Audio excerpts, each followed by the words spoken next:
샬롬. 오늘도 하나님 말씀 앞에 나오신 여러분 환영합니다. 우리 함께 기도하겠습니다. 하나님, 오늘도 우리에게 귀한 말씀 주시니 감사합니다. 이 말씀으로 오늘도 하나님이 주시는 힘과 소망, 용기로 살아가고자 합니다. 주여, 말씀 속에서 깨달아지는 은혜, 하나님의 뜻으로 충만해지는 그 시간이 될 수 있도록 인도하여 주시옵소서. 예수님의 이름으로 기도했습니다. 아멘. 오늘 함께 살펴볼 말씀 출애굽기 16장 1절에서 8절, 출애굽기 16장 1절에서 8절까지 함께 살펴보도록 하겠습니다. 하나님의 장자가 되기 위해서 이스라엘이 훈련의 길을 걷고 있습니다. 하나님은 그냥 자리에 앉히는 것이 아니라 그 자리에 걸맞는 능력을 가진, 즉 하나님과의 믿음이 있는 그 믿음의 성숙도를 만들어서 이스라엘을 보내고자 하십니다. 세상은 효율성도 떨어지고 고생길이기만 한 이 하나님을 따라가는 그 길에 대해서 이해하지 못합니다. 작은 위기와 어려움 속에서도 불평, 불만이 터져 나오는 그들은 이 믿음의 길을 도저히 이해할 수 없습니다. 이스라엘도 아직은 그런 상태입니다. 그래서 하나님을 모시고 하나님의 것을 지키는 군대는 위기와 역경과 어려움 앞에서도 하나님에 대한 믿음이 있기 때문에 그 고비를 이겨낼 수 있는 자로서 성숙해질 필요가 있다는 것이죠. 여러분, 우리에게도 마찬가지입니다. 하나님은 우리에게 이 인생, 쓰디 쓴 이 인생을 주신 이유는 뭐예요? 저 마지막 날에 하나님의 장자로서, 아들로서, 후사로서, 유업으로서 하나님이 주시는 나라를 다스릴 때에는 우리 힘으로 다스리는 게 아니에요. 하나님이 주시는 그 능력을 향한 믿음, 하나님과의 놀라운 연합의 신비에 대한 믿음, 그것으로 우리는 그 시간을 살아낼 거예요. 영원이라는 시간을 살아낼 거예요. 그런 점에 있어서 오늘도 우리가 이 출애굽 백성처럼 훈련의 인생을 살아가고 있다는 사실 기억하시기 바랍니다. 자, 이제 본문을 함께 살펴보도록 하겠습니다. 1절부터 3절 보죠. 이스라엘 자손의 온 회중이 엘림에서 떠나 엘림과 시내산 사이에 있는 신광야에 이르니 애굽에서 나온 후 둘째 달 15일이라. 이스라엘 자손 온 회중이 그 광야에서 모세와 아론을 원망하여 이스라엘 자손이 그들에게 이르되 우리가 애굽 땅에서 고기 가마 곁에 앉아 있던 때와 떡을 배불리 먹던 때에 여호와의 손에 죽었더라면 좋았을 것을 너희가 이 광야로 우리를 인도해내어 이 온 회중이 죽여 죽게 하는도다.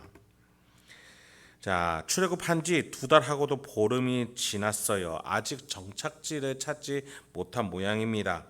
신광야, 즉 말 그대로 길거리에 나앉은 상태입니다. 200만 명이 이 떠돌이 생활을 하고 있는 거예요. 3절에 보니 줄여 죽게 하는도다. 배고파합니다. 어제 본문에서 목마름 때문에 문제가 있었다면 이번에는 배고픔이에요. 여러분, 우리가 사실 지금 글자로 이 내용을 접해서 그렇지 우리가 당장에 목마르고 배고프다 그러면 어떨 것 같으세요? 이 사람보다 더하면 더했지 덜하지는 않을 것 같아요. 인간의 필수 조건들이 충족되지 못하면 민감해지고 더 나아가 정신이 혼미해져 마지막에는 비인간적인 모습을 보이는 게 우리의 모습 그대로예요.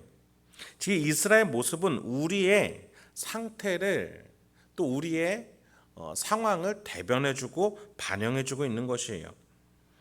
하나님은 그런 그들에게 이러한 훈련장을 마련하신 거예요. 인간의 한계 속에서 과연 하나님과의 믿음은 어디로 가는지 한번 보라는 것이죠. 이전에도 마찬가지의 훈련장이었어요. 홍해를 앞두고 뒤에서 바로가 쫓아오는 그 상황 속에서 겪는 두려움, 또 어제 본문 속에서는 목이 마른 상황에서의 두려움, 그리고 오늘은 세 번째 배고픔 속에서의 두려움입니다. 자, 이 두려움 속에서 하나님은 어떻게 하나하나 믿어가면서 신뢰해 가는가? 그것이 이 훈련의 목적이에요. 4절부터 보시죠. 하나님이 어떠한 해결책을 주고자 하십니까? 그때 여호와께서 모세에게 이르시되 보라 내가 너희를 위하여 하늘에서 양식을 비같이 내리리니 백성이 나가서 일용할 것을 날마다 거둘 것이라. 이같이 하여 그들이 내 율법을 준행하나 아니하나 내가 시험하리라. 여섯째 날에는 그들이 그 거둔 것을 준비할지니 날마다 거두던 것에 갑절이 되리라. 모세와 아론이 온 이스라엘 자손에게 이르되 저녁이 되면 너희가 여호와께서 너희를 애굽 땅에서 인도하여 내셨음을 알 것이요. 자, 어제 우리가 살펴본 마라에서의 쓴 물 사건과 굉장히 유사한 점이 많아요. 특히 첫 번째 공통점은 무엇입니까? 하나님의 규례에 대한 순종이 해결책이라는 거예요. 오늘 본문도 율법을 준행하나 아니하나 시험하리라 라고 이 목적을 분명하게 드러내세요. 특히 매일같이 일용할 양식을 하늘에서 내려줄 텐데 6일째에는 2배를 주겠다. 즉 7일째에는 어떻게 하라는 거예요? 거두러 나오지 말고 쉬라. 안식하라는 거예요.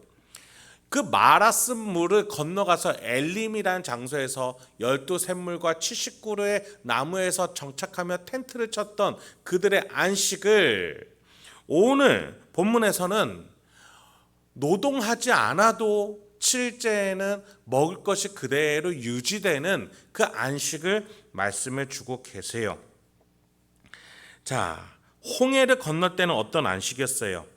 하나님의 것으로서 세례를 받음으로 죄 씻음을 받아 의로운 자라는 놀라운 안식을 누렸습니다.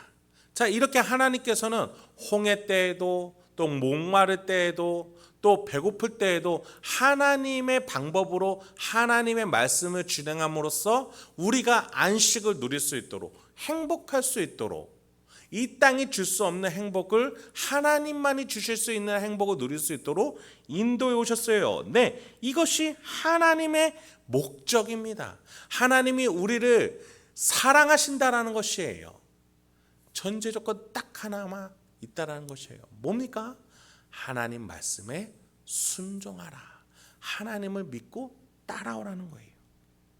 하나님의 장자라면, 하나님의 것이라면 마땅한 거 아니겠습니까?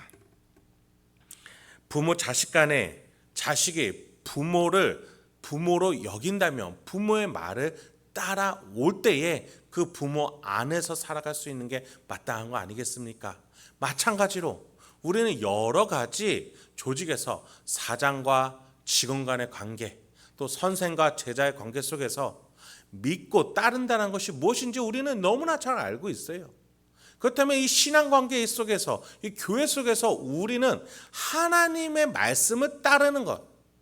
하나님의 말씀은 뭐예요? 우리를 사랑하신다는 거예요.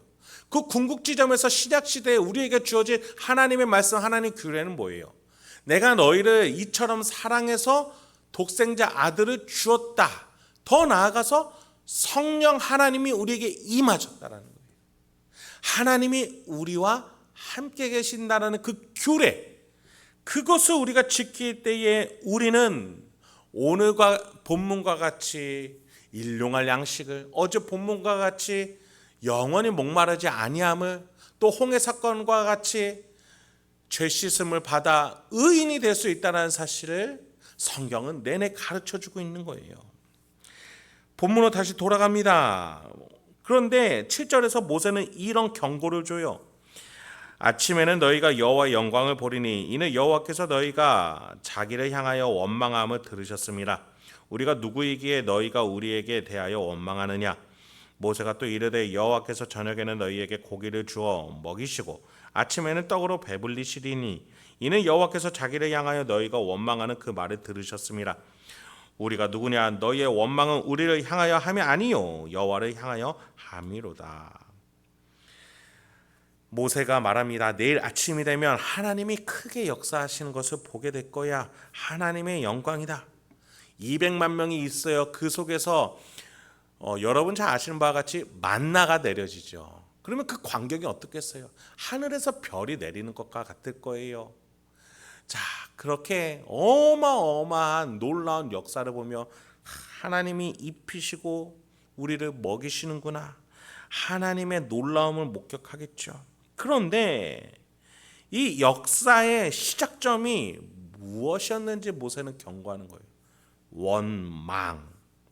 자, 7절부터 우리가 읽은 8절까지 원망이란 말이 계속 반복이 돼요. 잊지 말라는 거예요. 하나님이 너희에게 이 양식을 주실 때 너희는 감사함과 믿음으로 시작한 것이 아니라 하나님을 믿지 못해 하나님의 말씀을 따르지 아니하여 원망해서 시작했음을 잊지 말라는 거예요. 하나님을 믿지 않으면 안 된다, 그 사실을 경고하는 것이죠. 여러분, 사실 이것이 쉽지 않은 것임을 저도 너무나 잘 압니다. 내 눈 앞에서 배고프고 굶주리고 죽을 위기라는 두려움이 있을 때에 그 죽음 앞에서 우리는 그 누구도 두려움을 느낄 수 없는 사람은 없죠. 그런데 모세는 지금 두려움을 갖지 말라라는 게 아니에요. 두려움 속에서 믿음이 잃어버리지 않도록, 믿음을 잃지 않도록 마음을 굳게 먹으라는 거예요. 하나님을 향한 불신앙이 우리 심령 가운데 번지지 않도록, 죽음의 위기 속에서 두려움이 있을지라도 하나님을 향한 믿음으로 우리의 마음을 지키라는 거예요. 너희는 하나님의 장자 나라 아니냐, 그 명예로움을 지켜라. 믿음으로 좀 더 기다리고 인내하며 그 한계치를, 그 두려움을 넘어설 줄 아는 믿음을 가져라. 예수 그리스도께서 그 겟세마네 동산에서 피가 흐르는 것 같은 눈물을 흘리시며 피땀을 흘리시며 기도하시면서 밤새 그 두려움과 맞서셨어요. 하나님, 이 잔이 내게서 떠나가게 없소서. 그러나 내 뜻대로 마옵시고 아버지 뜻대로 하옵소서. 여러분, 하나님께서 우리를 먹이시고 입히시고 돌보십니다. 어제 우리가 살폈던 그 목마름 속에서, 또 배고픔 속에서 예수 그리스도가 우리의 피와 살이 되러 이 땅 가운데 오셨었고, 그 증거로서 성령 하나님을 우리 심령 가운데 보내주셨어요.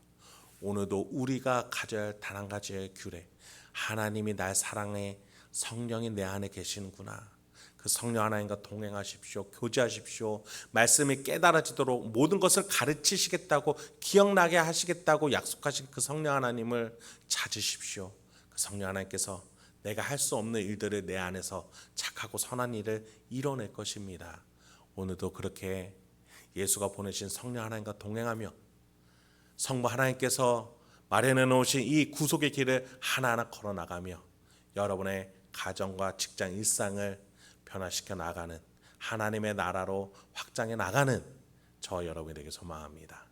특히 우리가 한 달 뒤에 있을 가을 음악회 때에 우리가 하나님이 예비정하신 그 영혼들을 찾아 나갈 수 있는 저 여러분이 되길 소망합니다. 함께 기도하도록 하겠습니다. 하나님, 오늘도 우리에게 귀한 말씀 주시니 감사합니다. 하나님께서 마련해 놓고 또 성취해 놓으신 길이 오늘도 어떤 길인지 말씀 속에서 확인하게 되었습니다. 내 인생을 단순히 돈으로 해석하지 아니하고 명예로 해석하지 아니하고 삼위일체 하나님께서 마련해 놓으신 인생길이라는 그 놀라운 관점으로 바라보며 하나님이 곳곳에서 마련해 놓으신 그 놀라운 은혜와 선물과 사명을 감당해 나가며 찾아 나가며 나갈 수 있는 우리 행복한 교회 성도님들과 제가 되도록 주여 인도하여 주옵소서. 예수님의 이름으로 기도했습니다. 아멘.